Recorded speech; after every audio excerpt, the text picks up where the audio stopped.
Amém, amados? Louvado seja o nome do Senhor, Pai do Senhor. Você que nos visita, você que nos assiste, vocês são muito bem-vindos. Que o Senhor nos abençoe por mais um dia, que Ele nos permitiu estar aqui. Hoje o pastor Jorge não pôde estar presente, teve uma perda na sua família. Então nós vamos orar depois, no final do culto, pela vida do pastor Jorge, da sua esposa, da sua família. O pastor Elvis também necessita das nossas orações, assim como todos nós que aqui estamos. Então no final nós vamos levantar um clamor a Deus, para que o Senhor venha agir a nosso favor. Eu no domingo passado, depois de estar aqui, da segunda-feira em diante, fui acometido de uma enfermidade tão ruim, irmãos. Se não fosse Deus, eu não estaria aqui. Então isso é bom, porque a gente consegue ver o quão dependente nós somos de Deus. E se eu e você está aqui, nós estamos aqui hoje, é porque o Senhor está conosco. Porque pelas nossas forças nós não estaríamos. Então que você venha entender que nós necessitamos estar firmes na presença do Senhor, porque é Ele que nos mantém de pé. Amém? Então peço para que os irmãos abram em 2 Crônicas, capítulo 32.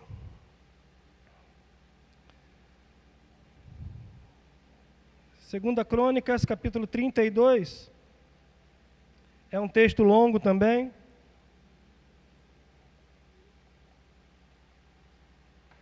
Está colocando aqui?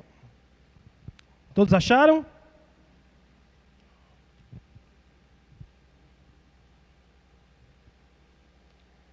Diz assim a palavra do nosso Deus: depois de tudo que Ezequias havia feito com tanta fidelidade, veio Senaqueribe, rei da Assíria, e invadiu a Judá. Acampou-se contra as cidades fortes com a intenção de se apoderar delas. Vendo Ezequias que Senaqueribe vinha e que pretendia guerrear contra Jerusalém, consultou com seus oficiais e seus comandantes do exército para que se tapassem as fontes das águas que havia fora da cidade. E eles o ajudaram. Assim muito povo se ajuntou e tapou todas as fontes, como também o ribeiro que corria pelo meio da terra. Diziam: por que viriam os reis da Síria e achariam tantas águas? Então ele se fortificou, reparou todo o muro, quebrou e levantou torres sobre ele.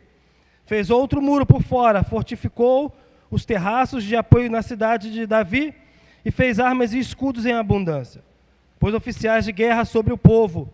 Ajuntou-se assim na praça da porta da cidade e disse-lhes ao coração. Versículo 7. Esforçai-vos e tende bom ânimo. Não temais, nem vos espanteis por causa do rei da Síria, nem por causa de toda a multidão que está com ele. Pois conosco está um maior do que o que está com ele. Com ele está o braço de carne, mas conosco o Senhor nosso Deus, para nos ajudar a guerrear as nossas guerras. E o povo recuperou o ânimo com as palavras de Ezequias, rei de Judá. Vamos ler até aqui, para não perdermos tanto tempo. Os irmãos podem se sentar.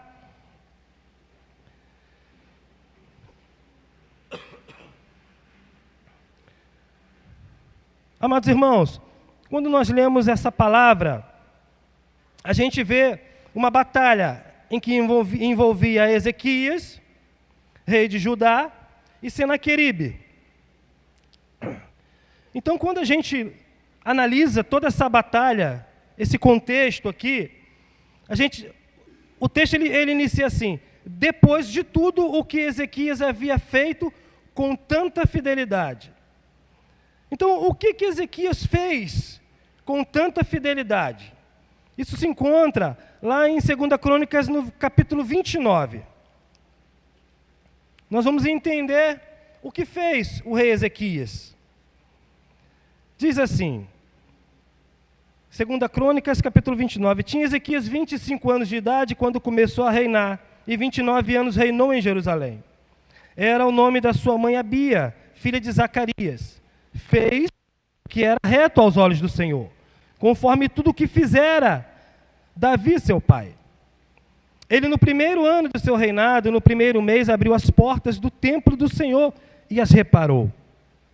No versículo 4 diz assim: trouxe os sacerdotes e os levitas, ajuntou-os na praça oriental e lhe disse: ouve-me, ó levitas, agora e consagrai o templo do Senhor, Deus de vossos pais, e tirai do santuário a imundícia. A Bíblia diz que nós somos templo do Espírito Santo e que Ele habita em nós. A Bíblia diz também, se eu não me engano, eu acho que é lá em 2 Tessalonicenses, que o homem da iniquidade, ele se sentaria no templo de Deus, se fazendo Deus, culto a Deus. Então, nós entendemos que nós, eu e você, somos templo do Espírito Santo, aonde o Espírito Santo de Deus habita em cada um de nós. E sabemos também que o homem da iniquidade, o espírito do anticristo, ele busca se assentar no templo de Deus, que somos nós, nos fazendo praticar aquilo que é contrário à palavra de Deus. Então nós temos que ter o cuidado de seguir conforme os mandamentos do Senhor nos ordena, para que nós não venhamos ser enganados, para que nós não venhamos dar lugar ao espírito de engano, que vem para corromper, para destruir a humanidade. Então a primeira coisa que Ezequias fez, ele reúne os sacerdotes, os levitas, e pede para que eles se consagrem, que eles consagrem o templo do Senhor, que tire toda a imundície que havia dentro do templo. Então ele faz uma limpeza, tira tudo aquilo, toda aquela podridão, tudo aquilo que não condizia com a palavra de Deus. E o templo do Senhor, novamente, estar limpo. Ele continua: nossos pais foram infiéis, fizeram o que era mal aos olhos do Senhor, o nosso Deus, e os deixaram. Desviaram os seus rostos do tabernáculo do Senhor e lhe voltaram as costas. Também fecharam as portas do alpendre e apagaram as lâmpadas, e não queimaram incenso, nem ofereceram holocausto no santuário de Deus. Então, ele dita aqui uma das consequências, a qual a casa do Senhor, o templo do Senhor, se tornou em ruína. Eles já não acendiam mais incenso. Eles se tornaram infiéis ao Senhor. Eles apagaram as lâmpadas. A Bíblia diz que lâmpada para os nossos pés é a palavra do Senhor, ela que ilumina os nossos caminhos. É ela que nos direciona mediante as trevas, a escuridão. É a palavra de Deus que nos guia. Então essa é a consequência para que o templo do Senhor se tornasse em ruína. Não se orava mais, não se lia mais a palavra, não obedecia mais os mandamentos, não havia mais sacrifício, não havia separação, consagração. E essas são uma das necessidades da casa do Senhor. De nós, como servos do Senhor, nós devemos nos consagrar. Nós devemos orar ao Senhor, buscar a leitura, o conhecimento, buscar ter entendimento da palavra de Deus, para que o discernimento seja revelado a nós. E ele diz, no versículo 8, pelo que veio grande ira do Senhor sobre Judá e Jerusalém. E ele fez objetos de terror, espanto e zombaria, como vós o estáis, vendo com os vossos próprios olhos. Então, quando deixamos de cumprir os mandamentos do Senhor, somos motivo de zombaria. Nos tornamos vergonha perante o Senhor. Mas ele também nos dá algumas dicas, lá em 1 Reis, no versículo 18. 2 Reis, no versículo 18. Diz assim: no terceiro ano de Oséias, filho de Elá, rei de Israel, começou a reinar Ezequias, filho de Acais, rei de Judá. Tinha 25 anos de idade quando começou a reinar, e 29 anos reinou em Jerusalém. Era o nome de sua mãe Abi, filha de Zacarias. Fez o que era reto aos olhos do Senhor, conforme tudo que fizera Davi, seu pai. Removeu os altares idólatras, quebrou as colunas sagradas, derrubou os postes sagrados, Despedaçou a serpente de bronze que Moisés fizera, pois até aquele dia os filhos de Israel lhe queimavam incenso e lhe chamavam Neustã. Ezequias confiou no Senhor. Uma das coisas que Ezequias nos ensina: confiar no Senhor, independente das circunstâncias. Isso demonstra a nossa fé em Deus. Confiar no Senhor demonstra, não importa a circunstância, nós cumprimos os mandamentos. Não importa a circunstância, nós permanecemos firmes diante as adversidades. Isso é confiar no Senhor. E ele diz assim: Ezequias confiou no Senhor, o Deus de Israel, de maneira que depois dele não houve seu semelhante entre todos os reis de Judá, nem entre os que foram antes dele. Ele se aproximou do Senhor e não deixou de segui-lo. Obedeceu aos mandamentos que o Senhor tinha dado, e o Senhor foi com ele por onde quer que fosse, prosperava. Então a palavra de Deus está dizendo que Ezequias se aproximava de Deus. Se eu não me engano, em Tiago, diz que nós nos aproximamos de Deus e Deus se aproxima de nós. Ele diz também que ele não deixou de seguir a Deus e obedecia os seus mandamentos. E por causa disso, o Senhor era com ele. E por onde quer que ele fosse, ele prosperava. Então aqui está explicado, quando diz, depois de tudo isso que Ezequias havia feito, Ezequias foi fiel ao Senhor. Ezequias fez tudo aquilo que agradava aos olhos do Senhor. Mas mesmo depois de tudo isso, veio Senaqueribe, rei da Assíria, e invadiu Judá. Primeira lição que nós temos aqui, que mesmo sendo fiéis a Deus, isso não nos mantém fora de nenhuma adversidade. Quando eu e você somos fiéis a Deus, as adversidades vão vir, barreiras vão ser colocadas, as dificuldades, as tribulações. Nós não estamos livres disso. Só que nós estamos firmes. Nós estamos firmes na rocha, que é o nosso Senhor Jesus Cristo. Então a necessidade de buscarmos a presença de Deus, porque as aflições, elas virão. O que vai determinar o resultado dessas aflições vai ser se eu e você, se nós estamos ou não sendo fiel a Deus, ou não. Então, quando nós somos fiéis a Deus, quando nós confiamos no Senhor, quando nós buscamos em oração, em aprendizado da sua palavra, quando nós nos consagramos, enfrentaremos a adversidade, mas vamos sair vencedores. Amém? Então, Ezequias nos dá os ensinamentos que nós necessitamos para vencer as batalhas a qual nós temos tido dia após dia. Então diz que Senaqueribe, rei da Síria, invadiu Judá e acampou-se contra as cidades fortes com a intenção de se apoderar da cidade. E quem era Senaqueribe? Senaqueribe era rei da Síria, um povo totalmente cruel, um povo que não agia com a mínima misericórdia com seus adversários. Era um povo que matava, estuprava, roubava, destruía tudo por onde eles passavam. Senaqueribe é representado pelo espírito de Satanás, aquele que rouba, destrói, aquele que mata. Então esse era o adversário a qual Senaqueribe enfrentava. Quando a gente vê no 7 de outubro do ano passado, quando o povo do Hamas entrou em Israel e matou crianças, decepou a cabeça das crianças, estuprou mulheres, sequestrou, é mais ou menos esse contexto. É um povo muito ruim. É um povo que ele humilhava os seus adversários. É um povo muito cruel. É um povo que não tinha pena.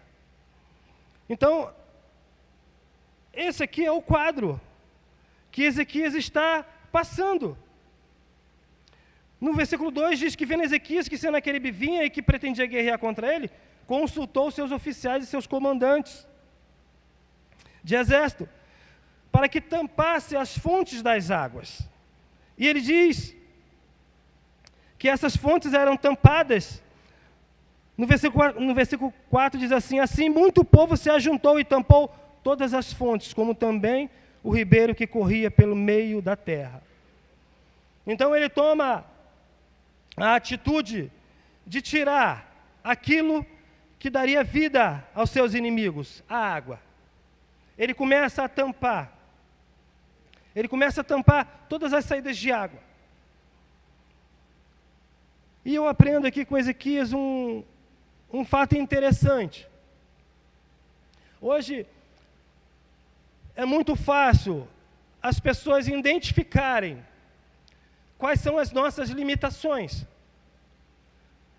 as batalhas que passamos e como que eles sabem. Porque hoje, diante de tanta tecnologia da rede social, nós colocamos nas mãos dos nossos inimigos o nosso estado emocional e o nosso estado de espírito. E essas coisas acontecem quando nós colocamos na rede social o quanto nós estamos tristes, o quanto nós estamos sofrendo, o quanto nós estamos abatidos, o quanto nós estamos nos sentindo derrotados. Amados irmãos, não dê a arma necessária para os seus inimigos. Nós somos um povo que confiamos no Senhor. A nossa confiança, ela vem do nosso Deus. Só que pela nossa ingenuidade, nós acabamos colocando para pessoas as nossas dificuldades, as nossas lutas. E algumas das vezes, um problema no seu relacionamento, no casamento, seja no desemprego, nós falamos com pessoas que não vão nos ajudar. Pessoas muitas vezes que não querem o nosso bem. Então nós devemos nos privar de dar certas informações a quem não deve ser dado. Nós devemos confiar no Senhor e entregar os nossos problemas ao nosso Deus. É bem verdade que muitas vezes eu tenho irmãos a qual eu posso confiar, eu tenho a minha família, a qual eu posso me juntar e desabafar, pedir oração, pedir ajuda. Porque uma das armas do nosso inimigo é nos isolar. Quando nós nos isolamos, nos sentimos fragilizados. Fragilizados, nós desistimos da caminhada. Então é necessário, ainda que você não diga o seu problema, ainda que você não diga a sua luta, peça oração. Você está numa casa espiritual.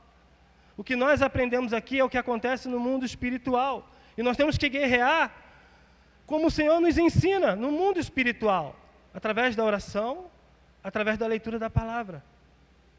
São essas armas que o Senhor nos dá para guerrear diante de um inimigo a qual nós não enxergamos, mas Ele nos vê o tempo todo, desde quando nós éramos pequenininhos até hoje. Ele sabe a minha e a sua limitação, Ele sabe o meu e o seu defeito, Ele sabe o meu e o seu ponto fraco, e são nesses locais que Ele vai agir para nos destruir.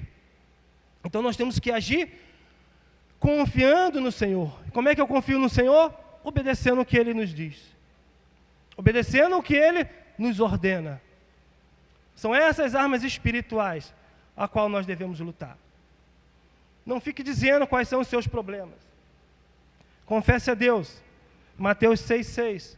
Entra no teu quarto e fala com o teu Deus que te ouve em secreto.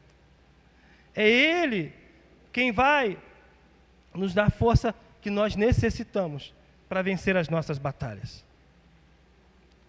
Continuando, ele diz assim: então ele fortificou, no versículo 5, fortificou, reparou todo o muro quebrado e levantou as torres sobre ele. Muro quebrado. Ezequias nos ensina que nós devemos tampar as brechas. As brechas que muitas vezes tão pequenas que nos fazem pecar. São essas brechas que permitem que o inimigo venha nos acusar, venha nos tentar e sair vitoriosos em cima de nós. Ezequias está nos dando mais uma orientação de nós nos fortificarmos, tamparmos as brechas. Então a igreja, ela necessita corrigir as suas brechas. Aquilo que tem te afastado de Deus, que nem eu nem você muitas vezes percebemos, porque são apenas brechas. Mas é através dessas brechas que o inimigo vem e destrói. Eu costumo dizer que ninguém se desvia do dia para a noite. Ninguém se afasta de Deus do dia para a noite. Isso é decorrente dia após dia. Quando você deixa de orar, quando você deixa de ler, quando você deixa de obedecer, quando você abre uma exceção para o pecado, quando você tenta justificar o seu erro, você vai se afastando, se afastando, se afastando, que você nem percebe. E quando vem o dia mau, você se encontra sozinho. Eu costumo ilustrar muito bem isso. Eu morava num condomínio e o meu filho pequenininho, ele vinha e eu falava: Isaac, vem para cá, para perto do papai.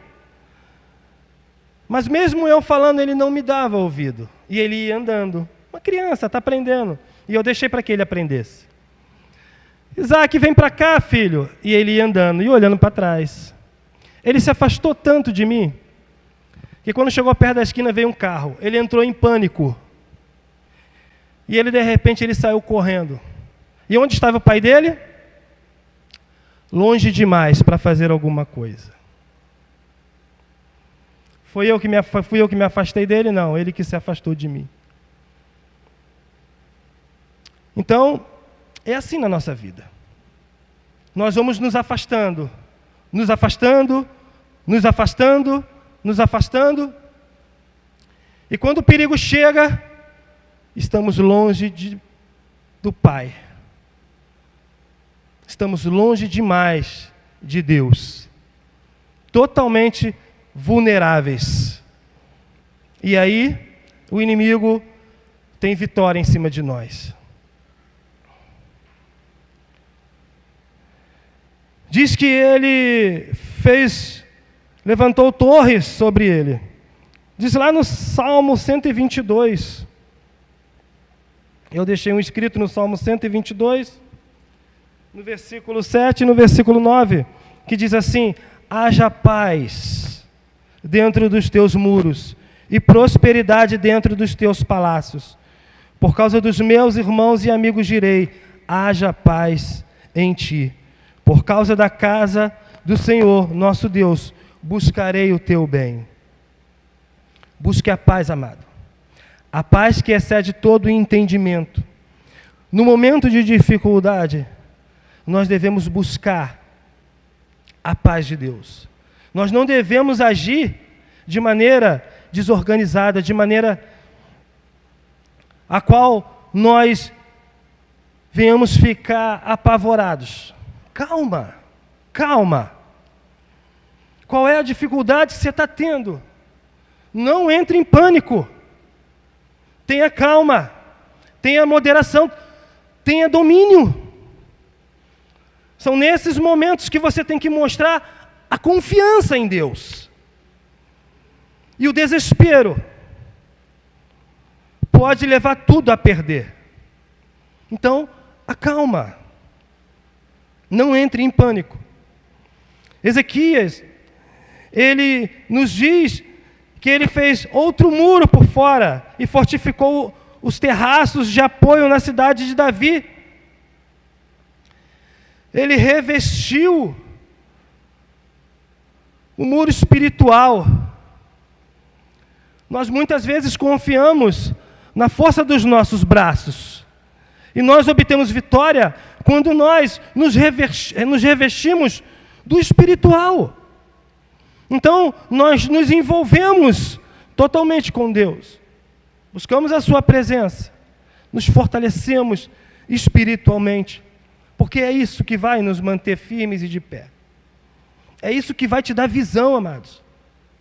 Amados irmãos, em meio ao desespero, em meio ao pânico, existe uma cegueira espiritual, aonde você não consegue enxergar a solução do problema. Então você deve se fortalecer espiritualmente. E ele diz que fortificou os terraços. Seja vigilante. Seja vigilante ao que acontece ao seu redor. Tente localizar e identificar o problema antes que ele venha acontecer na sua vida. Você precisa ter discernimento das coisas que acontecem ao seu redor. Quer ver um exemplo? Não é normal um casal cristão dormir sem se falar. E quantas vezes nós dormimos sem falar com a nossa companheira ou com o companheiro? Isso não é normal.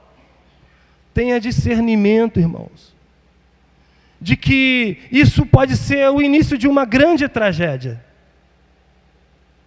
Não é normal um filho cristão desonrar o seu pai e a sua mãe. E quando isso acontece, nós precisamos estar atentos e buscar consertar esse erro. Deixa eu falar para você uma coisa que aconteceu. Eu estava indo trabalhar e quando eu fui pegar a chave em cima da estante, eu vi um bolinho de cartas do meu filho. E eu sempre vi que aquele bolinho estava ali, mas eu nunca olhei. Mas calhou da minha chave estar perto. Quando eu olhei, amados irmãos, eram umas cartas de uns desenhos diferentes. E eu fui trabalhar, e eu falei, quando eu chegar, eu vou falar com o meu filho. Chamei ele, meu filho tem 8 anos. Chamei o meu filho e pedi para pegar as cartinhas. E ele já sabia, pai, não joga minhas cartas fora, não. Não, papai não vai jogar fora, não. Nós vamos entender que cartas são essas. E as cartas, irmãos, tinham alguns desenhos sensuais. O meu filho tem 8 anos.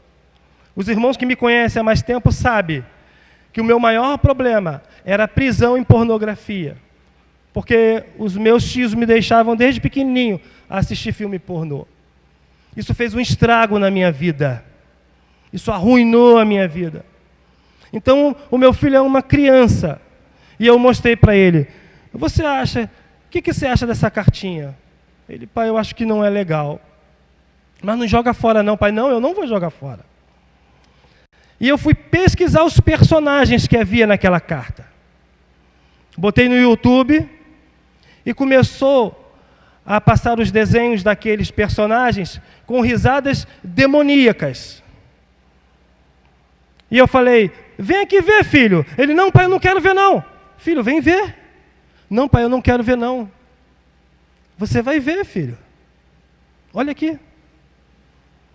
E quando ele começou a ver, irmãos, ele foi amassando cada cartinha. Pai, isso não é legal. E ele foi amassando, amassando.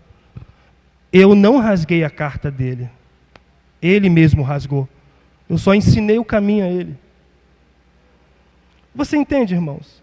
É normal, filho de cristão, ter esse tipo de brinquedo? Olha como isso poderia perturbar ainda mais o meu filho. Como isso tem o poder de influenciar. Ele entrou em pânico quando ele ouviu o som do desenho a qual ele tinha as figurinhas. Então nós devemos identificar onde é que está o problema, irmãos. Porque nós não prosperamos?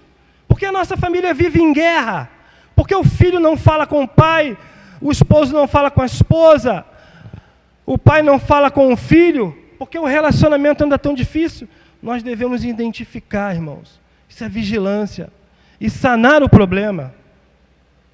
É isso que a palavra de Deus nos ensina. Nós estamos deixando principalmente os nossos filhos muito soltos. São crianças. Dependem de nós para aprender. Depende de mim e de você. Nós deixamos uma coisa que nós não sabemos o que é o aparelho celular. Nós não sabemos o que eles estão vendo. E de repente, os nossos filhos crescem rebeldes, começam a xingar, começam a andar com pessoas que não deveriam andar, e nós perguntamos a Deus, quando foi que isso aconteceu? Aconteceu debaixo dos nossos olhos, mas nós estávamos ocupados demais para enxergar o problema lá atrás. Então, eu ouvi isso ontem de um irmão. O meu ministério, o seu ministério, começa dentro da nossa casa. A sua casa é o seu ministério. É dela que você tem que priorizar. A minha prioridade é a minha esposa, são os meus filhos, são a minha família. Primeiro, eu conserto lá, para depois eu agir aqui fora. Porque senão eu não tenho legalidade, irmãos, para guerrear aqui fora. Se eu abro mão da coisa mais importante que Deus me deu, que é a minha família, como é que eu vou guerrear aqui fora? Então fique atento, irmãos, com esse pequeno testemunho que eu dei para vocês. Converse com seus filhos, veja o que eles estão vendo, limite aquilo que eles assistem. Olha só o que Ezequias nos ensina, que os seus pais deixaram de orar, deixaram de ler a palavra, deixaram de se consagrar. Os nossos filhos têm feito isso? Nós temos ensinado os nossos filhos a se consagrar, a ler e a orar? Ou deixamos eles fazer o que eles querem, para que a gente tenha um momento de sossego, um pouco menos de trabalho?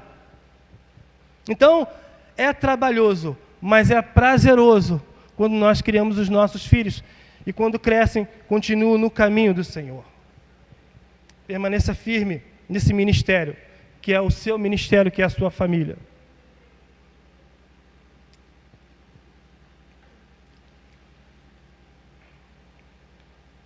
No versículo 6, ele diz assim: pois oficiais de guerra sobre o povo, ajuntou-se assim na praça da porta da cidade, e disse-lhes ao coração: esforçai-vos, tende bom ânimo, não temais, nem vos espanteis por causa do rei da Assíria, nem por causa de toda a multidão que está com ele. E ele, Ezequias, ele nos dá aquilo que muitos de nós deixamos de acreditar. Ele diz no versículo 8: com ele está o braço de carne, mas conosco o Senhor, o nosso Deus. O nosso Deus, para nos ajudar a guerrear as nossas guerras. E é isso que nós temos esquecido. Nós, muitas vezes, acreditamos que o nosso inimigo é mais poderoso, que o nosso inimigo tem mais poder do que o nosso Deus. Mas Ezequias nos lembra que com ele está o braço de carne, mas conosco está o nosso Senhor, que guerreia as nossas guerras. Mas como é que ele vai guerrear algo que nós não entregamos nas mãos dele? O Senhor guerreia as nossas guerras, nossas batalhas, quando nós confiamos a Ele. Quando é que nós confiamos a Ele? Quando nós obedecemos os seus mandamentos. Nós confiamos no Senhor quando cumprimos os ensinamentos que Ele nos diz, que é para ser cumprido. O Senhor nos ensina como ser esposo, como ser esposa, como ser filho, como ser pai, como ser mãe, como ser servo. O Senhor nos ensina como é que nós devemos estar na casa do Senhor. O Senhor nos ensina como nós devemos ser fora da casa do Senhor. O Senhor nos ensina como nós devemos ser no nosso trabalho. O Senhor nos ensina como nós devemos agir diante das adversidades. Só que a nossa fé tem sido abalada.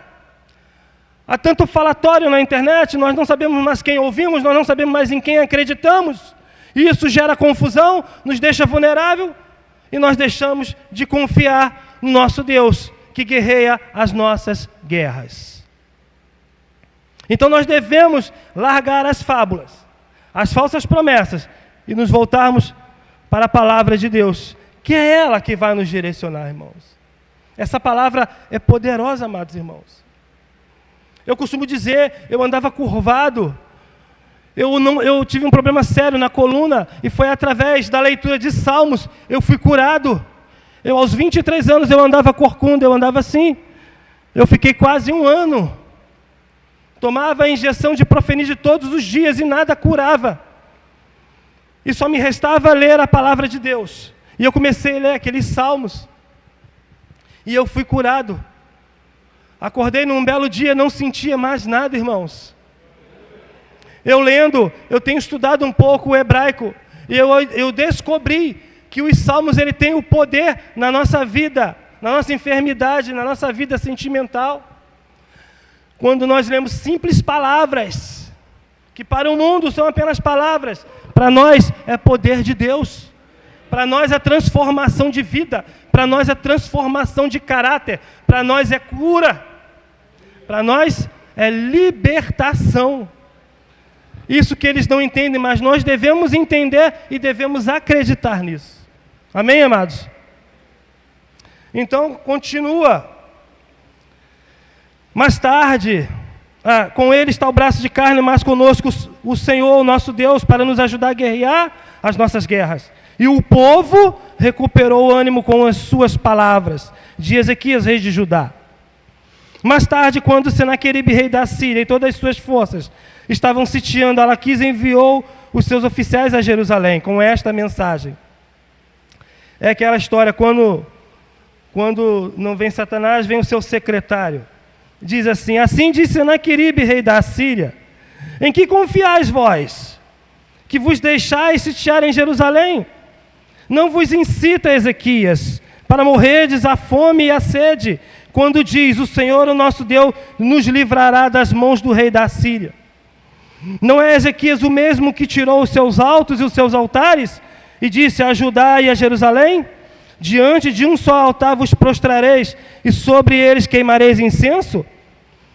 Não sabeis vós o que eu e os meus pais fizemos a todos os povos das outras terras? O inimigo ele começa a querer intimidar, a querer mexer com a fé do povo. E ele começa a dizer todos os estragos que ele fez.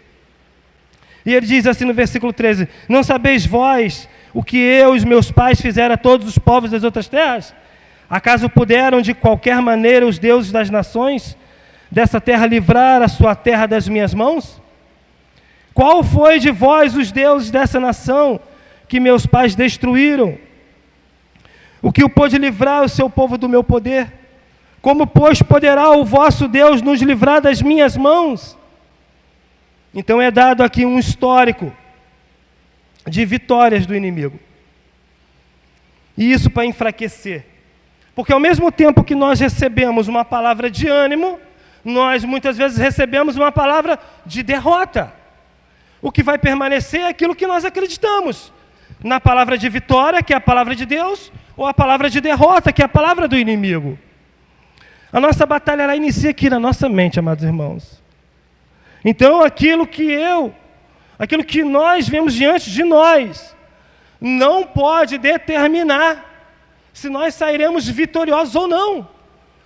Porque em meio à dificuldade ou à fartura, nós temos que permanecer firmes com Deus, confiantes.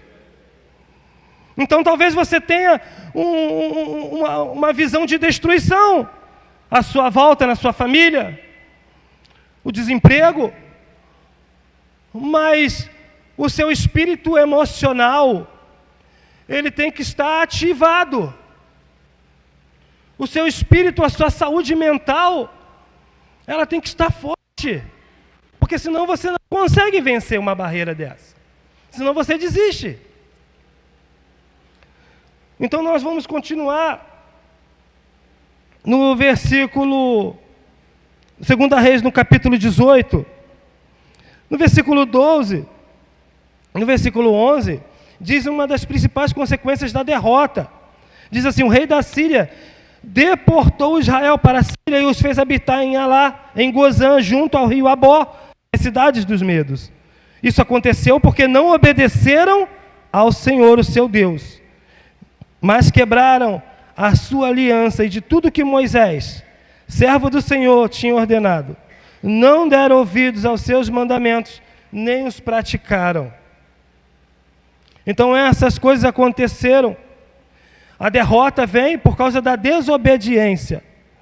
Semana passada eu estive pregando sobre o nazireado. E uma das coisas que o nazireado nos ensina que o nazireado é uma aliança minha, sua com Deus. É um momento de consagração, de separação minha para com Deus, sua para com Deus. Só que quando essa aliança é quebrada, nós devemos refazer a aliança, refazer o nazireado. E é isso que tem determinado a derrota de muitos. As pessoas têm se afastado de Deus, têm deixado de cumprir o que a palavra de Deus ensina, e se afastam. E o que não as permite que elas voltem? O orgulho. Nós devemos reconhecer que erramos, identificar aonde erramos, quebrar o orgulho, nos humilharmos a Deus e refazer a aliança com Deus. É isso que nos mantém de volta no caminho do Senhor. Porque quando a gente vê aí fora, irmãos, são pessoas que já estiveram na presença de Deus e por causa da desobediência sentem vergonha de se arrepender e de pedir perdão, de voltar para a casa de Deus. Porque a vergonha não deixa, a humilhação. Mas é isso que vai nos fazer, irmãos, voltarmos a estar de pé novamente. Então vença o orgulho. Você que nos assiste, que se afastou da presença de Deus, vença o orgulho. Não tenha medo da vergonha. Refaça a sua aliança com Deus. Veja onde você caiu e busca de novo estar no caminho do Senhor. No versículo 13, no versículo 14, vai dando a descrição, de como Senaqueribe, ele ameaça o povo de Deus. No 14 diz assim: então Ezequias, rei de Judá, enviou esta mensagem ao rei da Síria, em Laquis: rei, pare de atacar-me, e tudo que exigires de mim pagarei. O rei da Síria impôs a Ezequias, rei de Judá, 300 talentos de prata e 30 talentos de ouro. Assim deu Ezequias toda a prata que se achou no templo do Senhor e nos tesouros do palácio do rei. Nesse tempo, Ezequias arrancou o ouro das portas do palácio do Senhor e dos batentes, o ouro de que ele mesmo os cobria, e os deu ao rei da Assíria. Nós vemos aqui que por um momento Ezequias cedeu aos desejos do rei Senaqueribe. Amados irmãos, não negocie valores com o mundo. Não negocie o seu caráter. Não negocie a sua honestidade. Não negocie a sua fidelidade. Não dê ao inimigo aquilo que Deus confiou a você, nem por um momento. Por um momento Ezequias se sentiu frágil, se sentiu amedrontado, e ele começa a ceder às petições do rei Senaqueribe. Mas por bem, ele se reergue e diz assim: o rei da Assíria enviou de Laquis, Tartã, Rabsaris e Rabsaquer, com um grande exército ao rei Ezequias em Jerusalém. Subiram a Jerusalém e pararam ao pé do aqueduto do açude superior que está junto ao caminho do campo, no lavandeiro. Chamaram o rei, e Eliaquim, filho de Uquias, o mordomo, Sebna, o escrivão, e Joá, filho de Asaf, o cronista, saíram-lhes ao encontro. Rabsaque lhe disse: dizei a Ezequias, assim diz o grande rei, o rei da Síria: que confiança é esta que tens em tuas palavras? Dize que tens estratégia e poder para a guerra, mas são, porém, palavras vãs. Em quem confiais, em quem contra mim te revoltas? No versículo 21, confias nesse bordão de cana quebrada, que é o Egito, no qual se alguém se encostar, lhe perfurará a mão e te trespassará? Assim é Faraó, rei do Egito, para com todos os que nele confiam. Se, porém, me disser: no Senhor nosso Deus confiamos, não é este aquele cujo santuário e cujos altares Ezequias tirou, dizendo a Judá e a Jerusalém? Perante este altar adorareis em Jerusalém? No versículo 23, o inimigo começa a afrontar o povo de Deus. Ora, aceita um desafio do meu senhor, o rei da Assíria. Darei a ti 2.000 cavalos, se puderes dar cavaleiros para este. O inimigo tem o hábito de nos afrontar.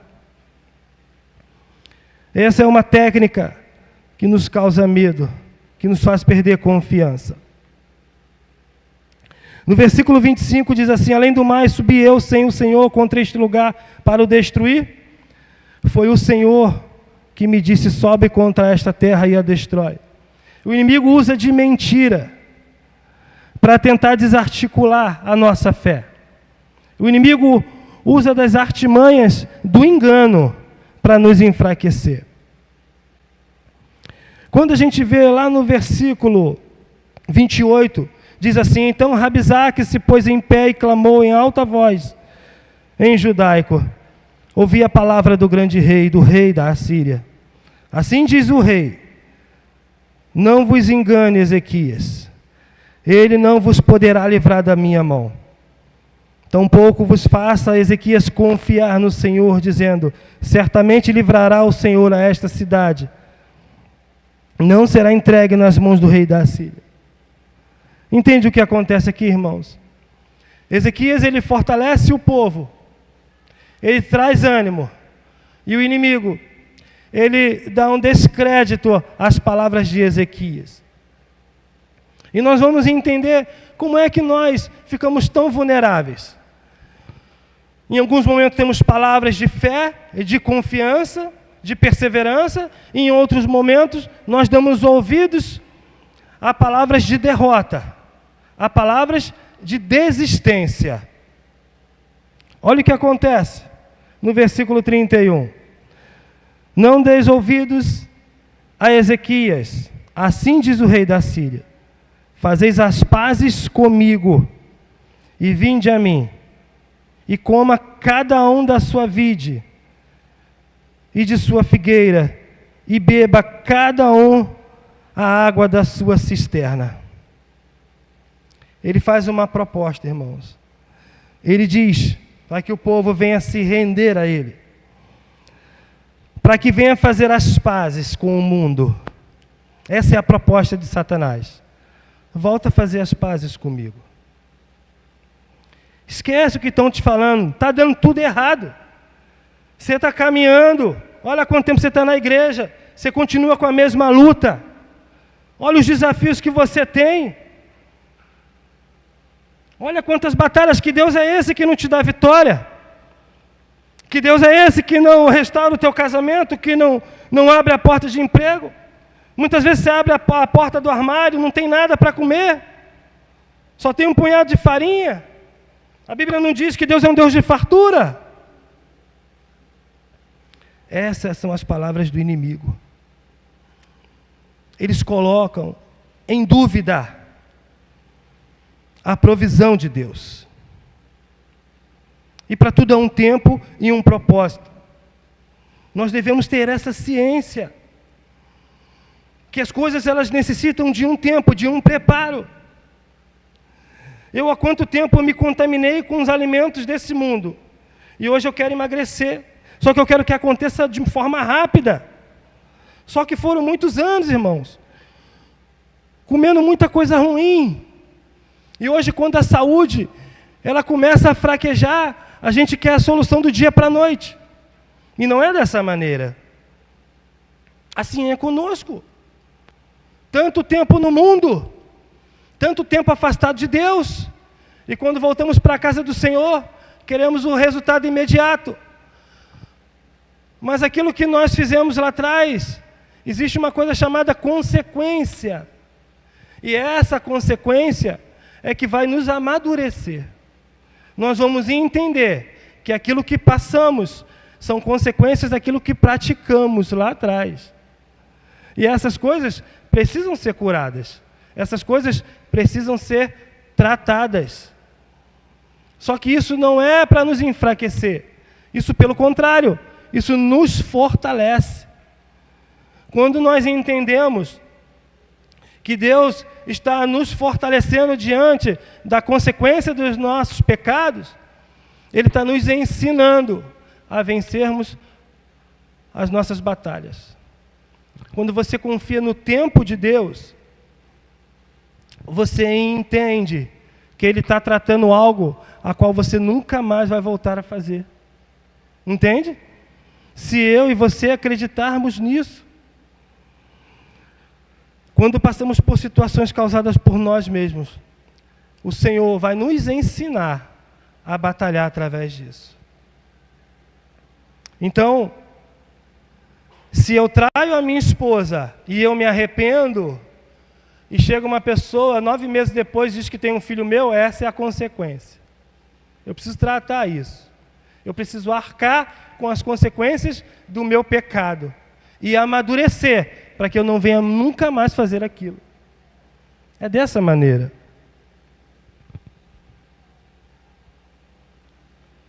E ele diz: fazei as pazes comigo, vinde a mim, e comai cada um da sua vide e da sua figueira. Beba cada um da água das suas cisternas. Vamos abrir Jeremias capítulo 2, no versículo 13. Jeremias capítulo 2, versículo 13. Diz assim: o meu povo fez 2 maldades.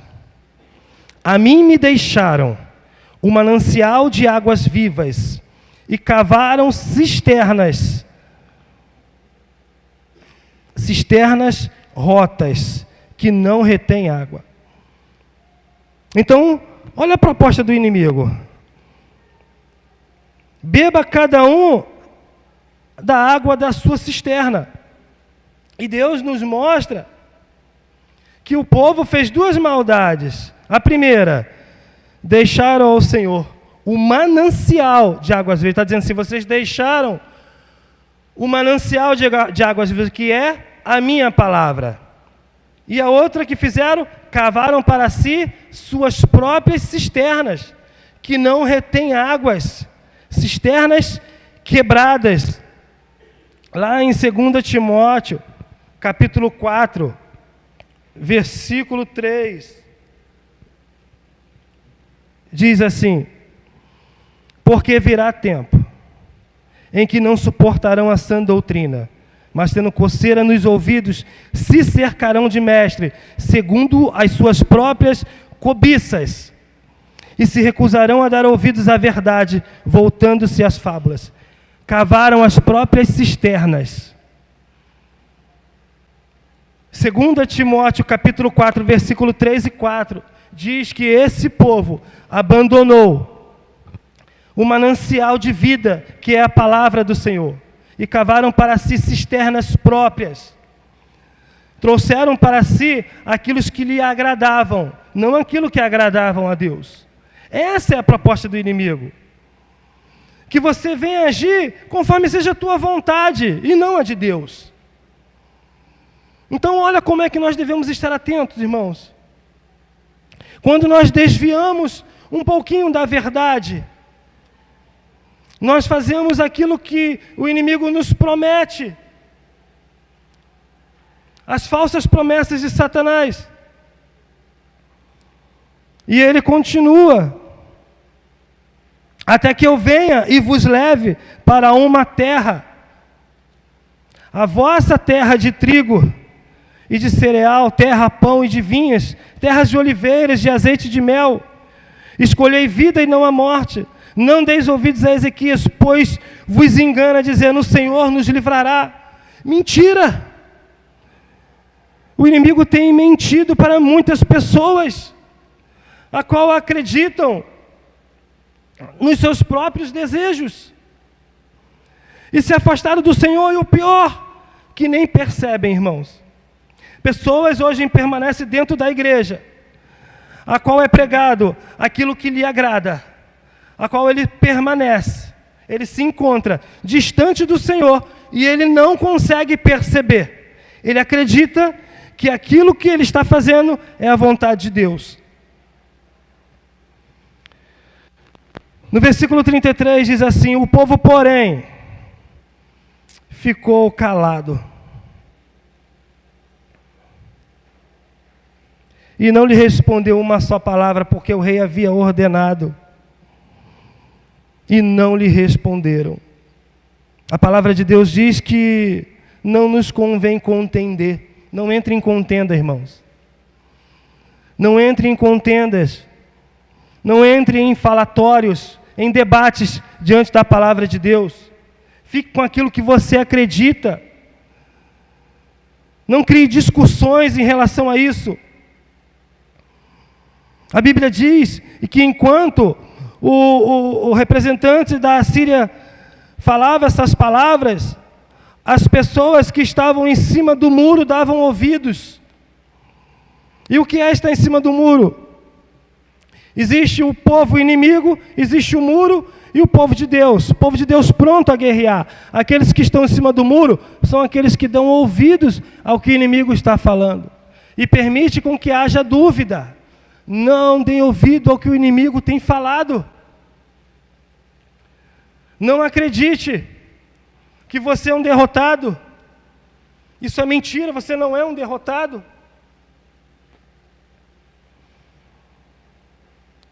E aí então, eles começam a mandar cartas de afronta para Ezequias.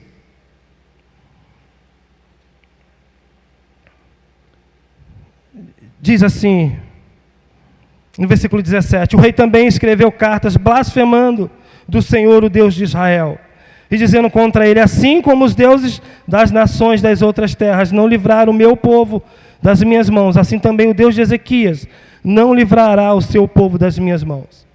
Então clamaram em alta voz em judaico contra o povo de Jerusalém, que estava sobre o muro, olha isso, para os atemorizar e os perturbar, a fim de tomar a cidade. Falaram do Deus de Jerusalém como dos deuses dos povos das outras terras, obra das mãos dos homens. O rei Ezequias e o profeta Isaías, filho de Amós, porém, oraram por causa disso e clamaram ao céu.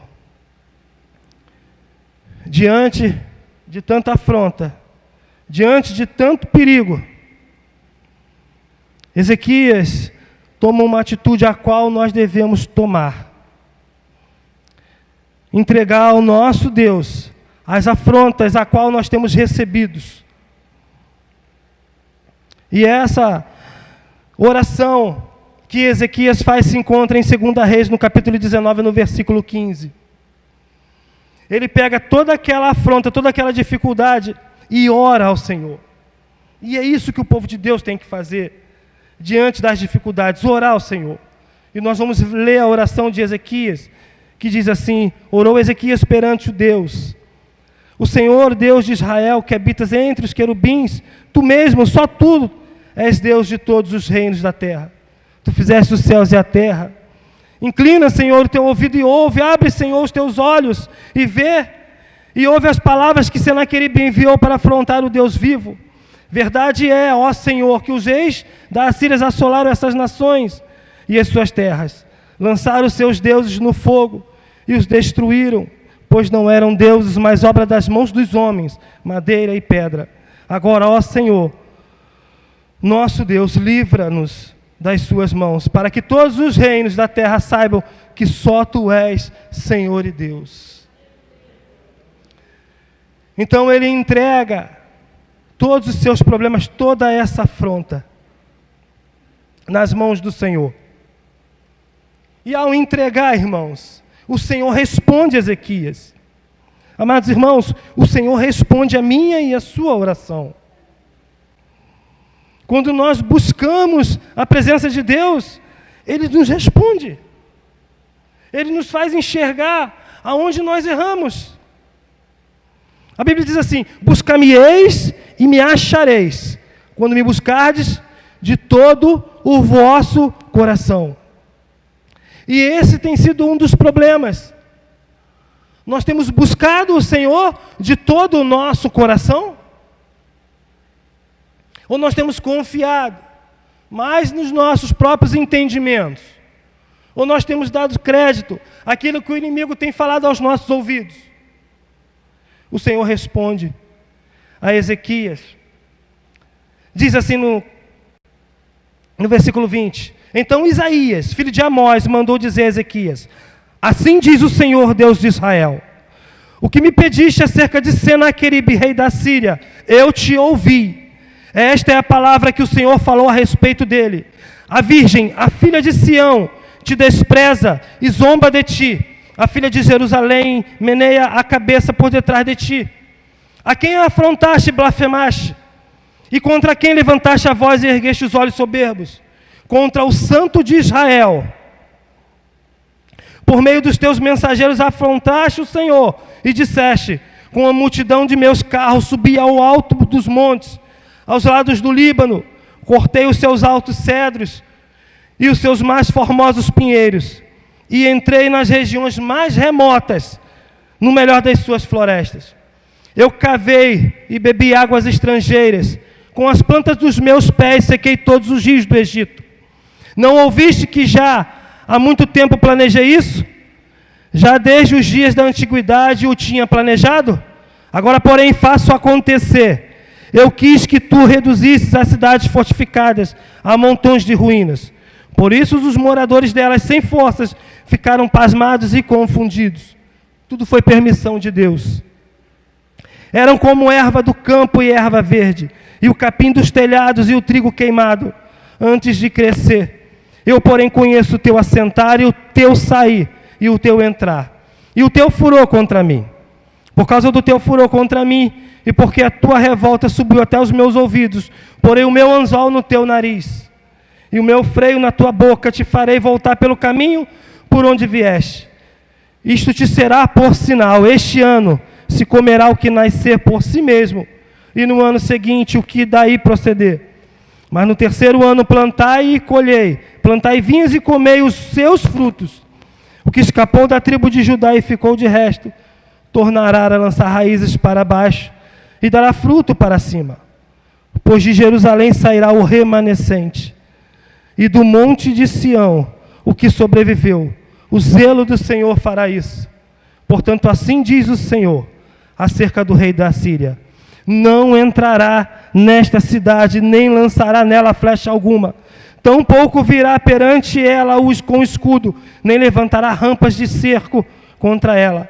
Pelo caminho por onde vier, por esse voltará. Nessa cidade não entrará, diz o Senhor. Eu defenderei esta cidade para livrar por amor de mim e por amor do meu servo Davi. Essa é a resposta de Deus. O inimigo não vai prevalecer. O inimigo não vai destruir a sua família. O inimigo não vai te afundar, ele não vai te levar para as drogas. Ele não vai te levar à depressão. Deus tem o controle de todas as coisas. O que depende é de quem você está dando ouvido. Se você tem dado ouvido ao Senhor, ou se você tem dado ouvido ao inimigo. E hoje, infelizmente, parece que a igreja se encontra num momento de distração. A Bíblia diz que, depois dessa oração, o Senhor dá a resposta a Ezequias, e o Senhor envia um anjo, a qual destrói todos os seus inimigos, por causa de uma oração, por causa da atitude de buscar a presença do Senhor. E hoje, quando a gente olha para a igreja se encontra perdida, irmãos. A igreja estava num caminho, a qual ela se desviou, por ouvir muito barulho. São muitos pastores falando muitas coisas diferentes ao mesmo tempo. Hoje você vê um que era de direita, agora de esquerda. Hoje você vê a religião junto com a política. Hoje nós somos tolerantes com aquilo que antes era abominação ao Senhor. O que era abominação ao Senhor, hoje faz parte do nosso meio. Hoje está dentro da nossa casa. O que era desrespeito às obras de Deus, hoje nós praticamos. E a igreja se encontra perdida. Eu peço para que os irmãos abram em Lucas, capítulo 15.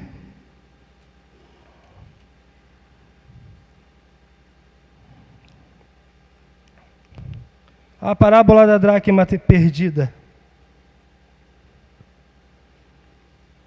Diz assim, Lucas capítulo 15, no versículo 8, ou qual a mulher, que tendo 10 moedas se perdeu uma, não acende a candeia, varre a casa e busca com persistência até achá-la. E quando encontra, chama as amigas vizinhas, dizendo, alegrai-vos comigo, achei a moeda perdida. Irmãos, a dracma perdida, uma dracma era usada como uma coroa, onde tinha as 10 dracmas. E quando vinha o noivo, aquela que se apresentasse ao noivo, faltando uma dracma, era como se fosse uma desonra ao seu noivo. Isso serviria de desonra. E a Bíblia diz que essa mulher, ela perdeu a dracma. Ela perdeu algo valioso dentro da sua casa. E diz que quando ela perde uma das dracmas, ela acende uma candeia. A igreja perdeu algo, mas ainda não percebeu, e perdeu dentro da casa. A igreja tem negociado valores, a qual Deus diz para nós não negociarmos. E devemos seguir o que essa mulher nos ensina: acender uma candeia. Lâmpada para os meus pés é a tua palavra. Pare de dar ouvido a esses homens de internet. Pare de dar ouvido a esses falsos pastores de YouTube. Pare de dar ouvido a falsos pastores, a cães devoradores, que só querem o lã. E volte à palavra de Deus. Busque aqui o que foi perdido, para que nós não venhamos desonrar o nome do nosso Deus. Nós vamos ter que dar conta de muitas coisas. E quando o noivo vier, nós temos que estar com tudo nas mãos. Outra coisa que ela faz, ela varre a casa e busca com persistência até encontrá-la. É necessário limpar dentro da casa. É isso que está faltando. Nós devemos limpar. Há muita coisa suja, há muita impureza, há muita mistura dentro de nós. A palavra de Deus, ela é pura, ela não tem mistura.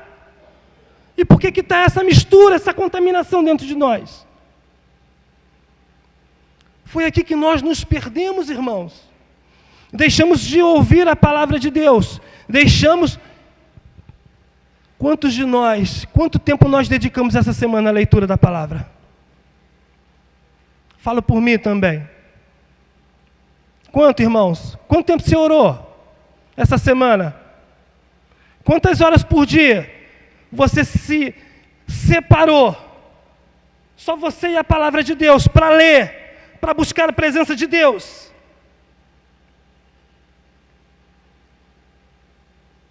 Amados irmãos, quando nós perdemos uma carteira, a gente fica desesperado, porque alguém pode achar o cartão e a gente liga para ali, liga para lá, cancela cartão, a chave de casa troca a fechadura, mas nós damos pouca importância a um tesouro valioso, que é a palavra de Deus.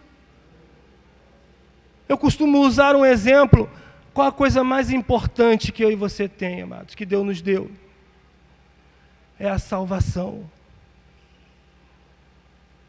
E se Deus chegar para cada um de nós, entregar a nossa salvação nas nossas mãos, e Ele se virar aqui, ó, está aqui, ó, a sua salvação, a coisa mais valiosa, teve preço de sangue, está nas suas mãos, depende de você. Mas olha só, cadê a salvação? Perde na hora. Nós perdemos na hora a coisa mais valiosa que Deus nos deu, que é a salvação. Porque não depende de nós, a nossa salvação está em Cristo. Então Ele é o nosso pastor. O nosso Senhor é o nosso pastor, é a quem nós devemos obedecer. Mas nós estamos deixando de obedecer ao nosso pastor para obedecer a pastores vestidos de ovelha, falsos pastores.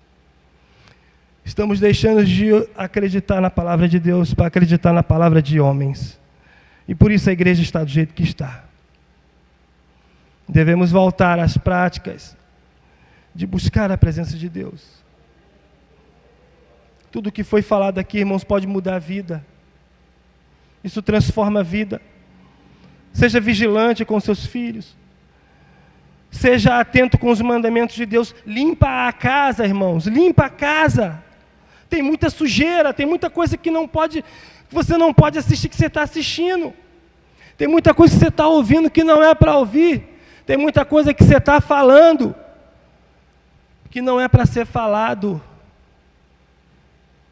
Vamos voltar às práticas a qual Ele nos ensina, da oração, da leitura, do cuidado, do zelo com a família, do zelo com a palavra de Deus, dar valor ao preço da salvação que foi pago com o sangue. Amém, amados irmãos? Eu glorifico a Deus pela oportunidade que o Senhor me deu. Eu quero chamar a irmã Dinha, a irmã Cida, para que nós venhamos orar pelos nossos pastores. Pastor Jorge necessita das nossas orações. Nós não temos o hábito de chamar ninguém aqui na frente para orar. Mas eu sei que a igreja se encontra enferma nesse momento também.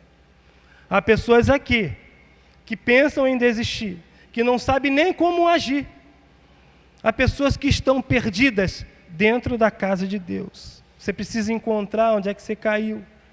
Mas você vai aprender a guerrear as suas guerras. Como? Nós vamos orar daqui e vocês vão orar daí pelo propósito que vocês precisam, pela provisão de Deus. Amém, irmãos? Irmã Dinha, irmã Cida?